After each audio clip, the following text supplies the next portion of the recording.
Pablo Escobar. This is the name that became the biggest drug smuggler in the world. But many people had to pay for it with their lives. Anyone who came in his way was given only two options: either work for him, or he would kill their entire family.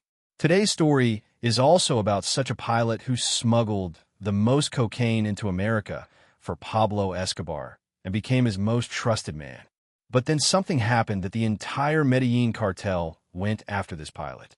The same pilot who was once Pablo's most loyal man. Pablo later placed a $1 million bounty on his head. And there came a time when the whole world became too small for this pilot to hide. On the morning of February 19th, 1986, a pilot named Barry Seal parked his car on a road. This was the same pilot who had smuggled almost 56 tons of cocaine for Pablo Escobar. And just as he reached his hand towards the car door handle to open it, 3 Colombian shooters suddenly started firing at his car. Around 80 bullets were fired at Barry Seal's car, after which the entire car and the federal documents inside it, documents that held evidence against Pablo, were soaked in blood. The most shocking thing about this murder was that everyone knew this was going to happen. That's why the DEA had requested the judge to give Barry protection, and the FBI had already warned that hitmen could kill Barry Seal at any moment. Barry himself knew he could be killed anytime, and that is why just a few days earlier, he had given $50,000 to his wife and children.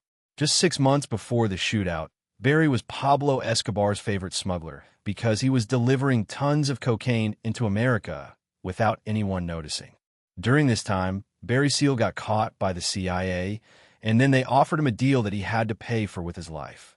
The deal was that Barry would take a photograph of Pablo with cocaine, and this photo reached the American president, Ronald Reagan, after someone leaked it to the news.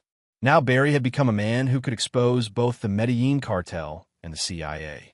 And these two dangerous organizations started hunting him. But the biggest question is, who actually ordered the hit on Barry? Barry got his pilot license at the age of just 16. While other kids were riding bicycles and motorbikes, Barry was already flying a Piper plane. By the time he was 26, he became the youngest captain pilot of a transport airline who flew the Boeing 747. Barry was so skilled at flying that his supervisor, Bob Jura, said Barry could fly a Boeing 747 easily, even in bad weather and thunderstorms, as if he had no fear of death. As a captain, Barry earned $165,000 per year. But even this salary felt too little for him, and he was getting bored of his job. He was searching for adventure in his life. And in 1976, his life took a turn where he got that chance. In his first smuggling job, he smuggled 320 kilos of marijuana to Jamaica, and he did this using a Piper Aztec plane. Barry was paid $35,000 for this job, and he delivered the marijuana to Jamaica in just 4 hours. Because the transport airline had already fired him in 1974, Barry looked for another path, a path that eventually led him to Pablo Escobar.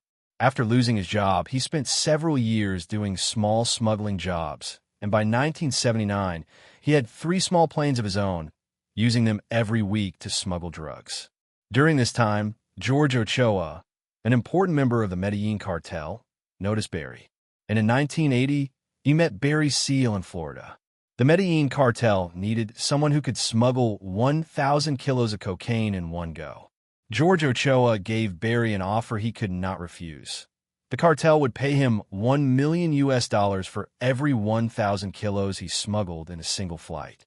Barry Seal, who had been a small smuggler until now, was about to become a major one. And on March 24, 1981, he took off on his first cocaine flight. This flight carried 1,200 kilos of cocaine, and he was flying it from Colombia to Louisiana. Barry knew radar systems very well. So over the Mexican Ocean, he flew the plane extremely low to avoid the radar. He installed 7 extra fuel tanks in the plane so he could fly much farther without stopping. And he flew at just 500 feet, making the DEA radar believe that a small helicopter was flying over the ocean. That is why the DEA never realized that Barry was smuggling cocaine by plane. By 1982, Barry was earning $1.5 million for every ton he smuggled. With this money, he bought a 6,000 square foot luxurious house in Baton Rouge, purchased 6 sports cars, and deposited $25 million in Cayman Island banks. Barry had become the most valuable pilot for Pablo Escobar because until now, no one like him existed. Barry had never failed to deliver a cocaine load. Where other pilots sometimes crashed their planes, sometimes the drugs were caught, or sometimes they stole the drugs themselves. Barry, every single time, delivered every gram of cocaine on time. Barry was able to do his work so perfectly because he had already studied weather conditions and the DEA officers' shift changes at airports. And during every smuggling flight, he always had 2 plans, Plan A and Plan B. According to Plan A, if his plane faced turbulence or bad weather, he would throw out some of the drugs to reduce the plane's weight so it could keep flying safely. In Plan B, if his plane appeared on the radar system, he would land on one of the 14 private runways he had already located in Central America. The Medellin cartel people had now started calling him El Gordo, not because he was fat, but because everyone was earning a lot of money because of him. The cartel's transport chief, Carlos Letter, said that in the year 1982, Barry Seal alone had smuggled more drugs than all the other smugglers and pilots combined. The entire cartel was so happy with Barry's work that the Ochoa brothers gave him a gold Rolex watch. By this time, he had successfully completed 143 smuggling flights. Barry smuggled so much cocaine in just one trip that it fulfilled Miami's entire monthly cocaine supply. And because the supply became too high, the price of cocaine dropped by 30%, causing losses to other smugglers. Just one pilot, flying alone, had changed the entire world of drug smuggling. But the biggest question was, who would catch him first? By 1983, the DEA and the FBI had several active cases against Barry Seal. But they had no idea that there was another agency that had been watching Barry Seal for the past 2 years. This was the same agency for whom Barry had earlier transported some illegal goods from one place to another. And in 1984, this very agency was behind Barry's arrest. On the morning of March 5, 1984, a few DEA agents arrived at a hangar in the Fort Lauderdale airport and surrounded Barry Seal's C-123 cargo plane. When the DEA agents entered the plane, they found 250 kilos of pure Colombian cocaine, worth $34 million. One agent shouted loudly, ordering Barry to surrender. Barry Seal raised his hands and stepped down from the plane. While he was being handcuffed, Barry told the DEA agent that they had just caught the biggest fish in the ocean. And what if he could give them the entire ocean? Hearing this, Agent Jacobson's ears instantly perked up. He saw a big opportunity because Barry Seal knew the names of many powerful people involved in cocaine, smuggling, money laundering, and bribery. Pablo Escobar also knew Barry Seal by the name Ellis McKenzie because Barry had never shared his real name with anyone inside the cartel.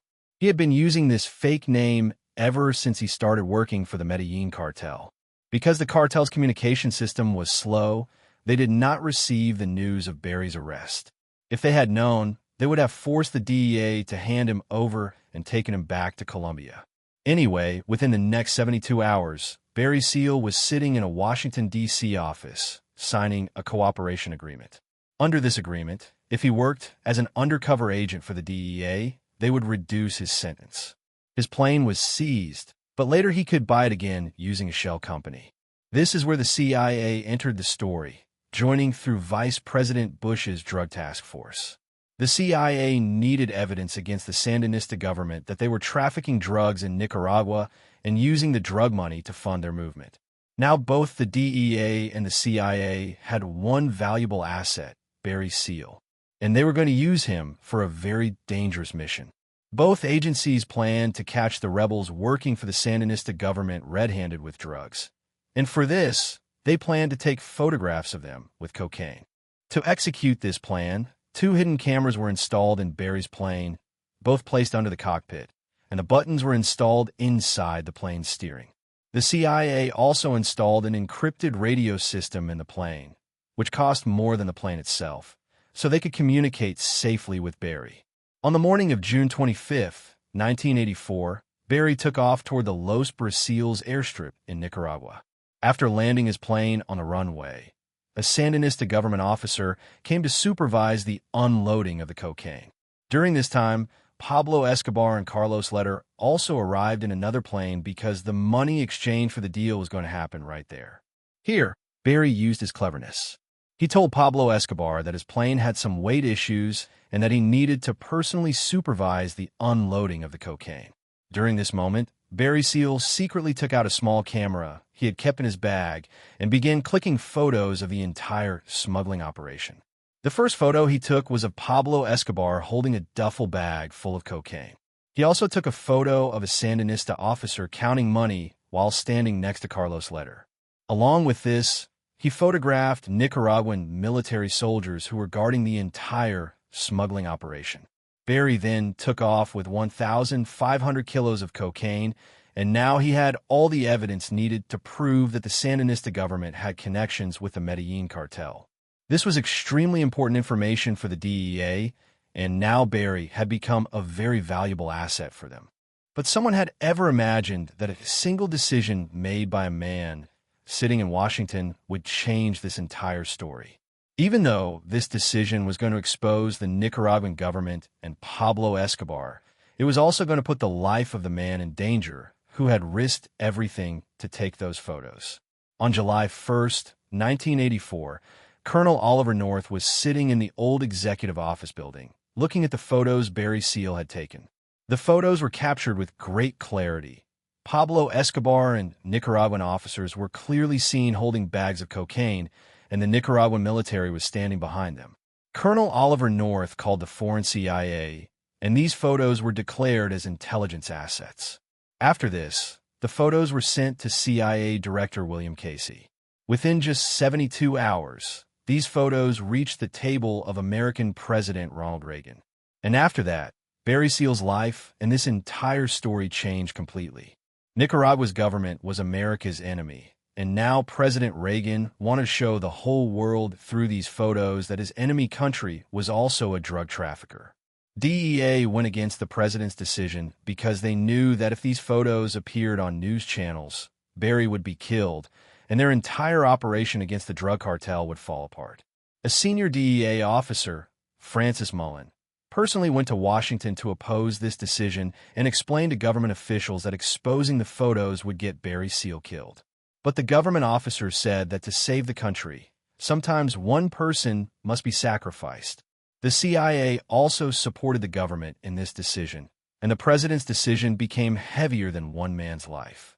On July 17, 1984, Barry Seal picked up the Washington Times newspaper and started reading it. Suddenly, his eyes caught a headline that read, "Sandinista government smuggles cocaine." Below this headline was a photo that showed Pablo Escobar holding a bag filled with cocaine. As soon as Barry saw this, the cup of tea slipped from his hand.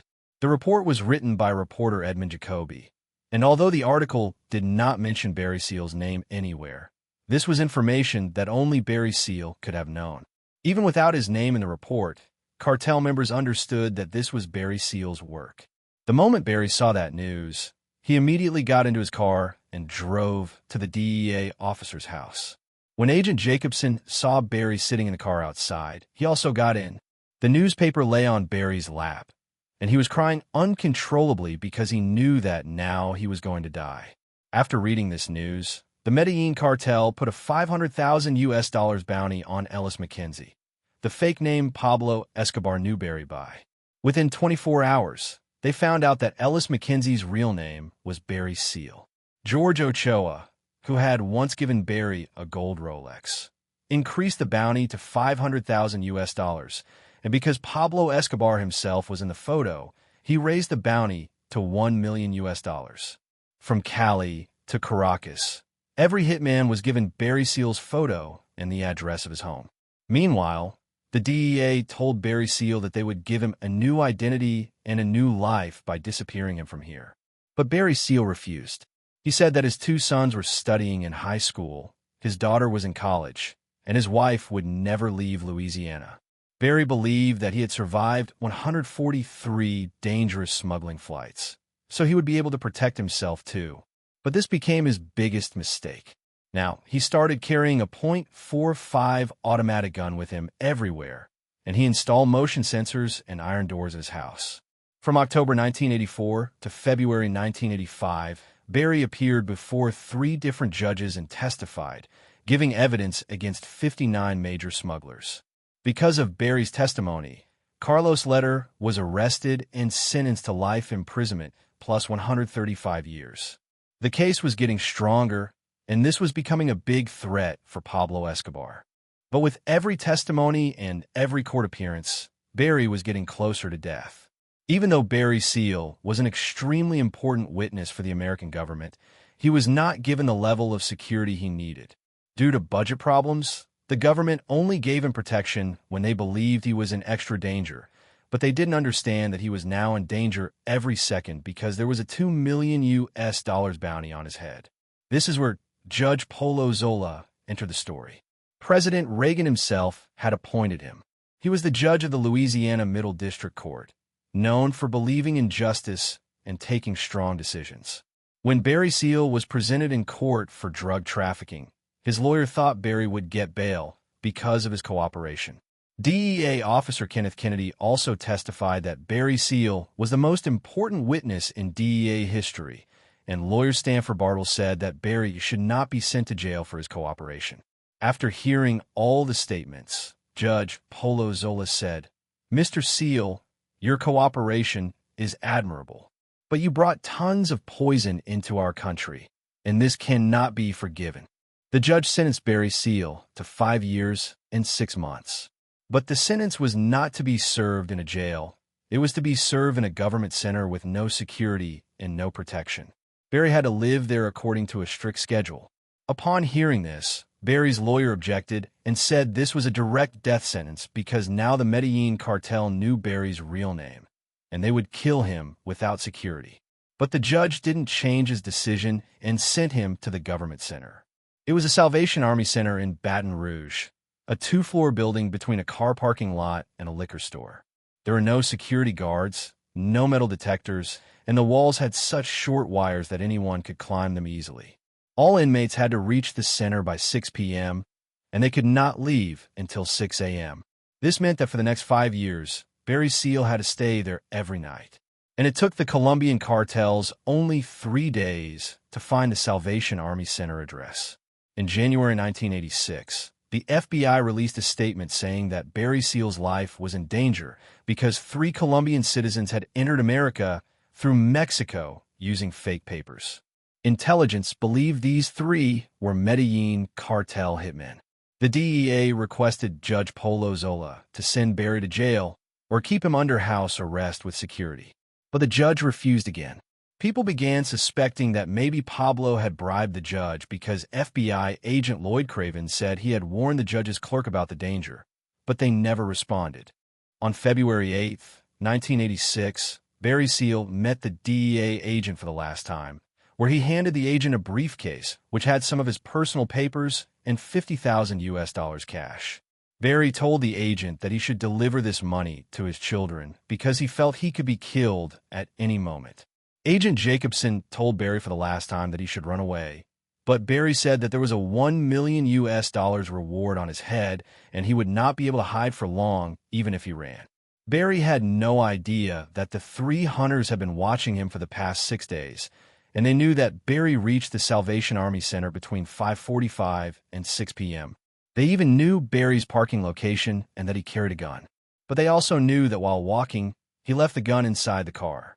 On the evening of February 19, 1986, at 5:47 p.m., Miguel Velez, Luis Quintero Cruz, and Bernardo Antonio Vasquez, the 3 sicarios, met at the Belmont Hotel.